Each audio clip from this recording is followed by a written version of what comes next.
Di suatu acara pemakaman seorang anggota polisi, dengan suasana duka, tiba-tiba datanglah segerombol gangster. Dengan gelagat angkuh, ketua gangster tersebut mengatakan, "Kasihan sekali polisi itu mati meninggalkan istrinya yang sedang mengandung. Jika anaknya lahir, aku bersedia untuk menjadi ayah angkatnya." Tiba-tiba istri mendiang polisi itu terbang ke udara dan akhirnya si ketua gangster pun tewas seketika. Assalamualaikum warahmatullahi wabarakatuh. Selamat datang kembali sahabat Ceng Nobar yang terhormat. Semoga kalian semua sehat walafiat. Amin. Orang yang kuat itu bukanlah orang yang jago gulat, tapi orang yang kuat ialah orang yang bisa menahan emosinya dikala ia marah. Pada kesempatan kali ini, Ceng Nobar akan menceritakan alur film Korea yang berjudul Second Life. Film ini dirilis pada tahun 2024. Tidak usah berlama-lama lagi, mari kita lanjutkan filmnya. Karena kejadian itu, maka Lau Liang kemudian dipenjara. Di suatu hari di dalam penjara, terlihat para tahanan wanita yang lain sedang mengantri pembagian tisu WC. Ketua geng yang bernama Hong membagi tisu WC sedikit demi sedikit kepada para tahanan wanita yang lainnya, dengan syarat harus memberikan uang sebagai tebusannya.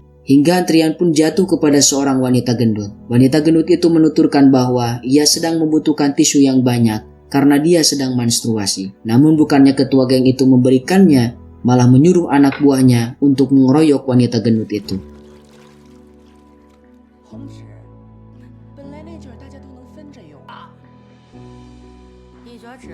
Hingga Lau Liang pun muncul dan menantang si ketua geng untuk bertarung. Hong menyuruh anak buahnya untuk menghajar Lau, hingga akhirnya mereka dikalahkan oleh Lau seorang diri.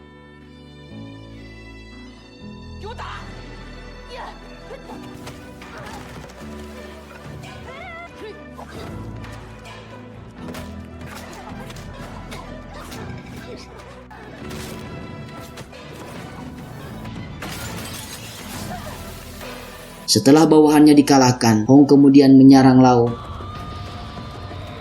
Namun bukannya Lau Liang menghajar Hong, malah dia menarik tangan Hong dan mengkeretak punggung Hong hingga Hong pun merasa lega.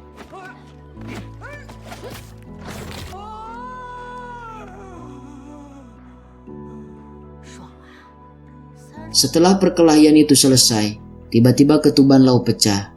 Lau melakukan proses persalinan, sedangkan para tahanan lainnya dihukum mengelilingi lapangan. Sampai akhirnya Lau pun melahirkan dengan selamat. Para tahanan lainnya pun ikut gembira. 30 tahun kemudian, di dalam sebuah ruangan, terlihat seorang bos yang bernama Chang Meng sedang diurut oleh seorang pemuda. Diketahui pemuda itu bernama Gun. Tiba-tiba botol miras mendarat ke kepala Gun. Sekelompok gangster menyerbu tempat tersebut. Ternyata pelanggan Gun adalah buronan para gangster itu. Karena gerombolan gangster itu telah mengacaukan tempat-tempat pijatnya, lalu Gui menghabisi mereka hanya seorang diri.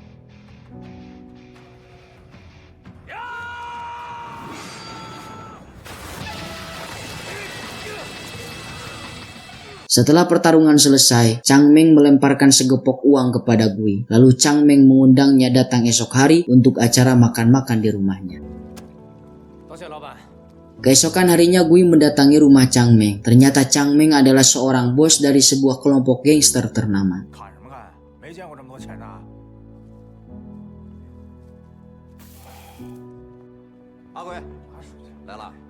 Chang Meng mempercayai Gui untuk menjadi tangan kanannya dan mengurusi salah satu wilayah kekuasaannya.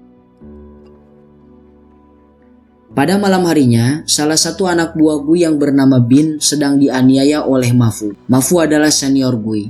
Mafu menganggap Gui telah mengambil sebagian wilayah kekuasaannya. Gui mencoba berdamai dengan Mafu, namun Mafu malah mengajaknya untuk bertarung.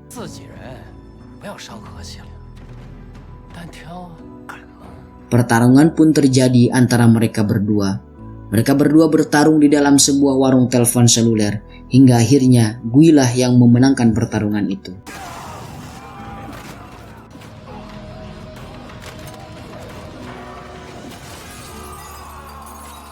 Suatu ketika Gui mendatangi sebuah bar yang menjadi wilayah kekuasaannya.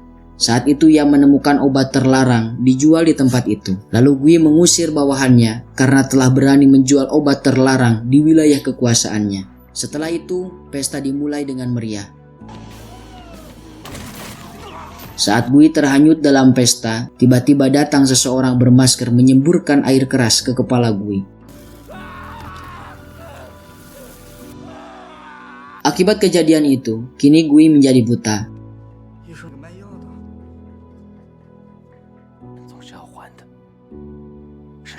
Satu bulan kemudian, geng tersebut melakukan sebuah rapat. Lalu Paman Changmeng menceritakan wanita yang dulu telah menendang ayah kandung Changmeng sampai tewas kini sudah keluar dari penjara. Lalu dia memerintahkan Changmeng untuk segera membunuh wanita itu sebelum wanita itu menghancurkan geng. Setelah Lau keluar dari penjara, lalu ia menuju rumahnya, yang mana rumah tersebut dirawat oleh kawannya dulu saat masih di dalam penjara yang bernama Hong. Hong melanjutkan usaha pijat di rumah Lau itu. Lau menanyakan perihal keberadaan anaknya yang bernama Xiao Liangfen, karena dulu anaknya dititipkan oleh polisi ke panti asuhan. Namun Hong mengatakan bahwa waktu itu Hong mendatangi panti asuhan Sensin. Anak itu sudah diadopsi oleh orang lain. Namun Hong menemukan foto anaknya dengan kondisi penglihatannya terganggu. Karena pada saat masih bayi, anak itu berada di dalam penjara sehingga matanya terganggu karena kurang terpancar cahaya matahari.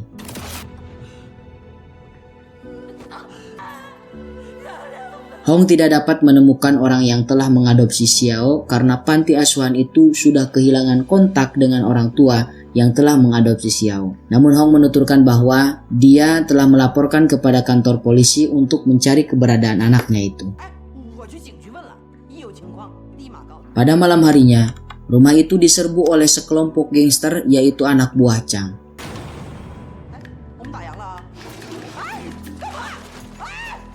Namun ternyata mereka salah orang.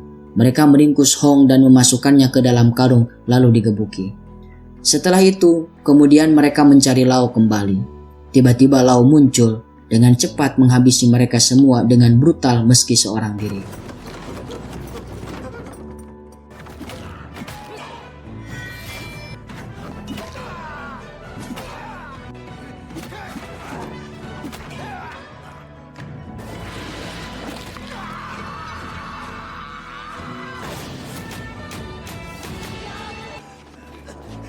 Setelah kejadian itu, keesokan harinya Gui dan Bin mendatangi kantor polisi. Mereka mencari tahu siapa sebenarnya Lau itu. Mereka menemukan informasi bahwa Lau adalah mantan napi yang melahirkan di dalam penjara. Kemudian anaknya diserahkan ke panti asuhan Sensin, namun sampai saat ini anak Lau belum ditemukan. Bin memiliki sebuah rencana untuk menyamar menjadi seorang polisi dan menyerahkan Gui kepada Lau untuk berpura-pura menjadi Xiao Liangfen demi melancarkan misinya yaitu membunuh Lau. Keesokan harinya, Bin mendatangi Lau dengan seragam polisi lengkap yang memberitahu Lau bahwa anaknya sudah ditemukan, namun kondisi matanya buta. Dengan penuh gembira, Lau pun menyambut kedatangan Xiao alias Gui, lalu Gui tinggal bersama Lau di rumah itu.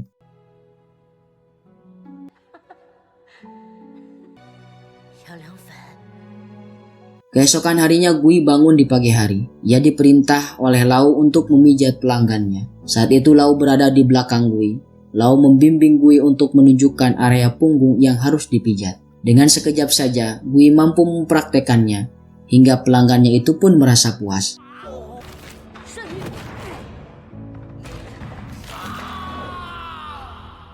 Setelah itu Lau mengajari Gui titik-titik akupuntur yang ada di dalam tubuh manusia. Bahkan Lau menempelkan aksara Braille di setiap kotak penyimpanan obat.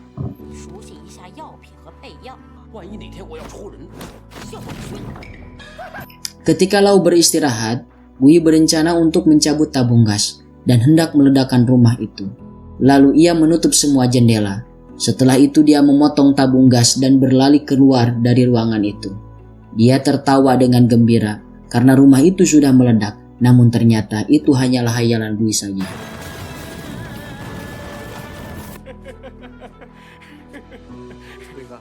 Di malam hari, ketika Lau sudah tertidur pulas, Gui berencana untuk membunuh Lau dengan sebuah pisau. Meskipun Lau sedang tertidur pulas, ketika Gui melancarkan aksinya, Lau dengan sigap menangkis setiap serangan Gui, hingga Gui tertawan sampai pagi hari. Saat itu Hong sudah keluar dari rumah sakit. Hong menyaksikan kejadian itu yang membuatnya ragu bahwa Gui adalah anaknya Lau.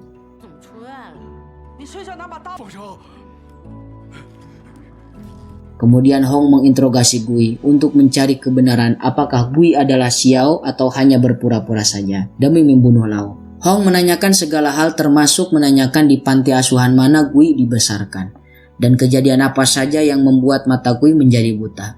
Untuk saja, Gui mengingat semua data-data tentang Xiao pada saat menanyakan ke kantor polisi pada waktu itu. Meskipun Gui menjawab semua pertanyaan Hong dengan benar, Hong masih saja tidak percaya bahwa Gui adalah Xiao.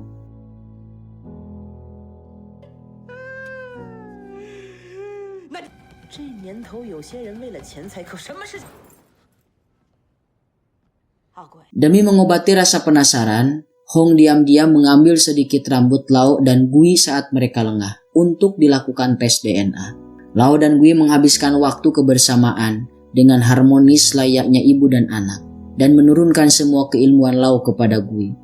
Gui pun terus berlatih dengan penuh semangat. Lau sangat menyayangi Gui, bahkan dia diam-diam meminta tanda tangan Gui untuk menandatangani surat warisan tanpa Gui sadari.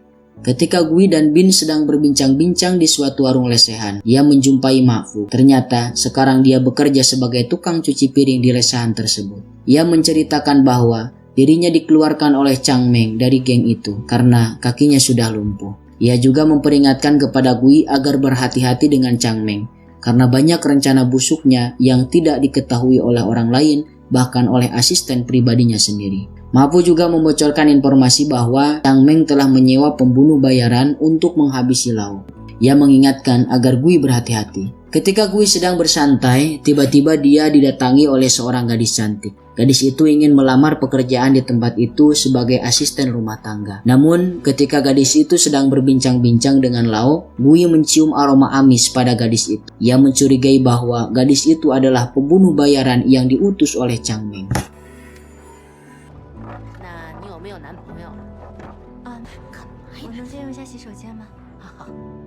Ketika gadis itu izin ke kamar mandi, Gui mengikutinya. Lalu Gui menanyakan kebenaran maksud kedatangannya ke tempat itu. Sehingga gadis itu mengaku. Karena Gui sudah mengetahui rencana kedatangannya, gadis itu pun menyerang Gui sehingga membuat tangan Gui menjadi lumpuh. Gadis itu kemudian menyerang Lau dengan brutal. Namun Gui hanya melihat dari kejauhan karena tangan Gui sudah dilumpuhkan oleh gadis itu. Lalu Gui pun mampu memulihkan tangannya kembali setelah menusukkan jarum ke titik akupuntur tangannya. Hingga gadis itu kini terpojokan.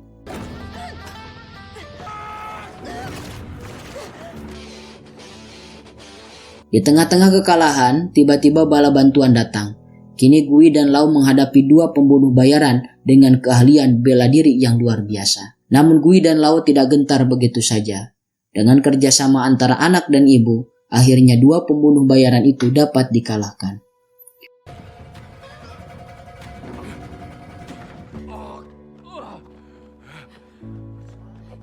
Setelah insiden itu, Gui dilarikan ke rumah sakit. Namun saat Hong pergi ke toilet, Lau kedatangan seorang suster yang memberikan dokumen hasil tes DNA. Ketika Lau membaca dokumen itu, dia kaget karena ia menyadari bahwa Gui bukanlah anaknya. Ketika Gui sudah sembuh dari lukanya, kemudian Gui dan Lau hendak pulang ke rumah. Namun di tengah jalan, penyakit Lau kambuh kembali yang membuatnya hilang ingatan. Ia melantur ke sana kemari hingga datanglah sebuah mobil putih, kemudian Lau dan Gui diculik. Saat mereka sampai di hadapan Chang Meng, tiba-tiba Lau bangkit dari karung.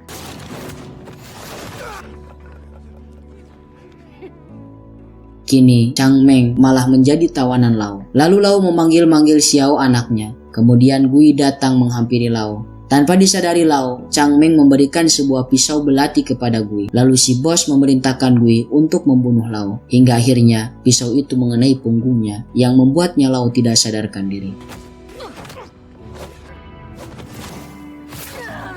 Setelah itu, Chang Meng memerintahkan Bin untuk menguburkan Lau. Gui merasakan penyesalan yang sangat mendalam.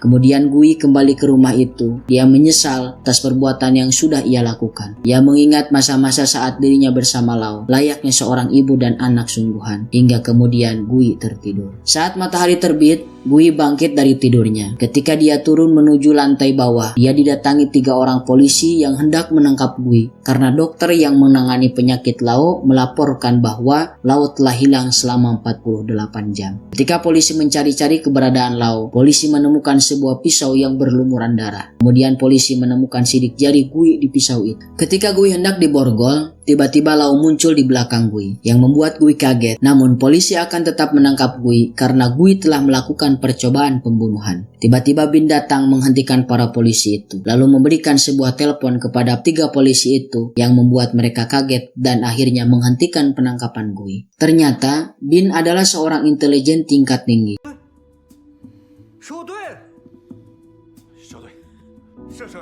Dia menceritakan semuanya kepada Gui bahwa dirinya sudah lama memata-matai Chang Meng karena dia adalah seorang pembisnis ilegal, seorang bandar judi dan pengedar narkoba yang sulit dilacak oleh polisi. Bin menunggu waktu yang tepat untuk menangkap Chang Meng. Bin juga menceritakan bahwa dirinya lah yang telah membuat skenario semua ini. Ternyata saat Gui berusaha untuk melakukan pembunuhan kepada Lau, Bin lah yang telah menggagalkan rencana Gui tersebut. Kemudian Bin menceritakan siapa Lau sebenarnya. Apa alasan Lau dulu telah membunuh ayah Chang Meng? Karena ayah Chang Meng telah membunuh suaminya Lau saat suaminya bertugas di kepolisian.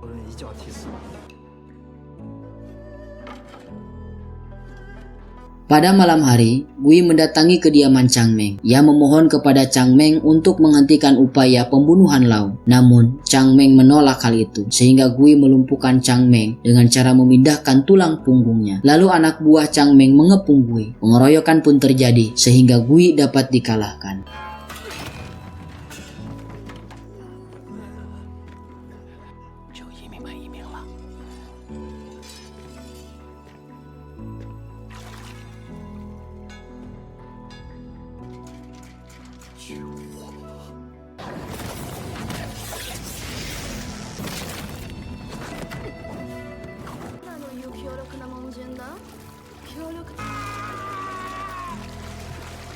Di kantor polisi, terlihat Lau sedang dijaga oleh para polisi. Ketika itu Lau mendengar percakapan para polisi itu. Ia menerima informasi keberadaan anaknya. Pada saat Lau akan dipindahkan ke suatu tempat yang lebih aman, ingatan masa lalunya datang. Persis seperti dulu saat dirinya dibawa oleh para polisi ketika anaknya akan dipindahkan ke panti asuhan. Kemudian Lau melawan para polisi itu, lalu ia melarikan diri ke rumahnya dan membawa senjata untuk menjemput anaknya di kediaman Chang Meng. Pada saat itu, Gui terlihat sedang tergeletak di lantai. Mereka membungkus Gui dengan kantong plastik.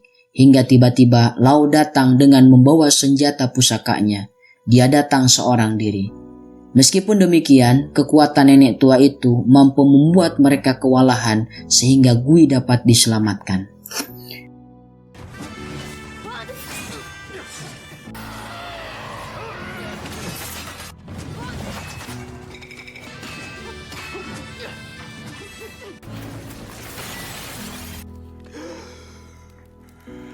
Kini mereka berdua ditemukan oleh pasukan elit Chang Meng. Mereka menyerang Lau dan Chang Meng dengan brutal, sehingga mereka berdua kewalahan. Apalagi saat mata Lau disemprot suatu cairan yang membuat dia tidak bisa melihat. Hampir saja anak dan ibu itu mati di tangan para pembunuh bayaran itu.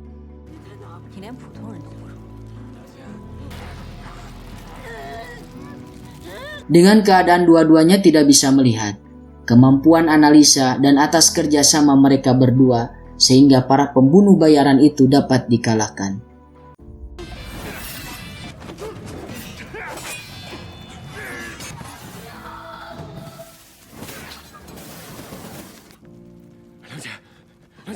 Saat Chang Meng menyadari seluruh anak buahnya sudah dikalahkan, terlihat Chang Meng sedang bersiaga sambil membawa senapan di dalam sebuah ruangan. Pada saat itu, Lau menyerangnya dan hampir saja Lau membunuh Chang Meng karena Gui menghentikannya.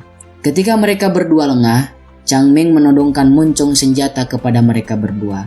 Namun untung saja Bin datang dengan tepat waktu, sehingga Chang Meng dapat dilumpuhkan. Akhirnya Chang Meng dan anak buahnya ditangkap polisi. Begitupun Gui, karena dia telah terlibat dalam kejahatan yang terorganisir. Tamat. Demikian alur film yang bisa saya ceritakan. Kurang lebihnya mohon maaf. Terima kasih kepada para sahabat yang telah menonton. Wassalamualaikum warahmatullahi wabarakatuh.